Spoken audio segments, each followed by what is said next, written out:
Good afternoon, class. Today we will start the open debate assignment we scheduled last week. The first topic of the day is embryonic stem cell research. Henry and Albert, come up here and start your debate.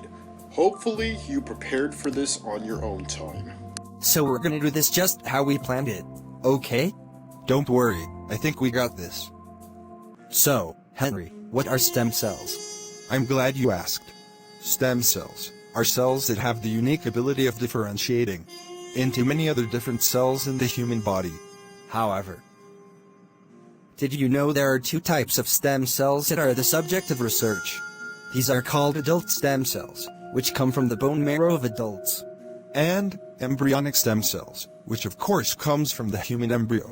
Stem cell research has ethical repercussions that should not be overlooked, because of the few benefits it may or may not bring. It seems that you are against stem cell research, then.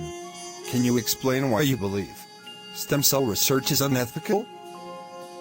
To extract embryonic stem cells from the blastocyte of a human embryo, medical researchers must destroy the blastocyte, which prevents the human embryo from growing into a human being. So you're equating this to the termination of human life. Exactly. And we must of course understand that a human life like this one cannot give consent to being destroyed. To what point is something considered human life? Can a blastocyte be considered human? Or only have the potential to develop into a human being? I must point out, according to this source, I stem cells. The Hastings Center. The 30th of July 2016. 75 to 80% of embryos do not implant in the uterus. And many embryos are poor quality and not able to develop into a fetus. Which means most of these embryos were not going to develop into human beings anyways.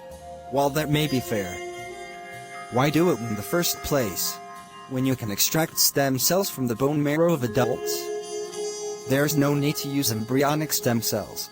Actually, there is a substantial difference in the way the two types of stem cells function, according to this source. Murnagan, adult versus embryonic stem cells. Explore stem cells. The 27th of January 2020. Adult stem cells are generally less flexible and versatile than embryonic stem cells. The differentiation potential is much greater for embryonic stem cells, as they can develop into almost any type of cell in the human body. There are greater concentrations of embryonic stem cells at its source than the adult stem cells found in adult tissue. Be as it may, you cannot ask a blastocyte for consent when deciding to kill it. The blastocyte resides inside women and potential mothers, so shouldn't consent come from the woman it came from? I would think so. It is also important to look at the bigger picture. In what way exactly do you mean? You said that killing a blastocyte can be equal to destroying a human life. Is that correct? That is correct. However, what is more important? The human life's embryonic stem cells have the potential to save, or the blastocytes which might have potential to become a human being.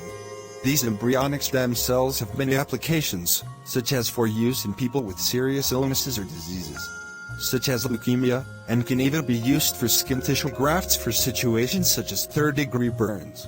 The benefits to embryonic stem cell research, if we go through all of the facts spoken today, outweighs any of the drawbacks there may be. It really does seem that it would be more morally beneficial to research embryonic stem cells than if we just leave it alone. Exactly. The benefits that this research would have for the medical community would be astronomical. Dr. Drake, we have finished our scheduled debate. However, in this debate, while we both spoke about opposite points, there was of course bias supporting the idea of embryonic stem cell research. And that can be clearly seen when Henry was able to come up with counterpoints to all my arguments against stem cell research, and my acceptance of stem cell research at the end of the debate. Henry and Albert, thank you for participating first in the debate. Although this is rehearsed, I appreciate that you explained your biases to the class after completing the debate.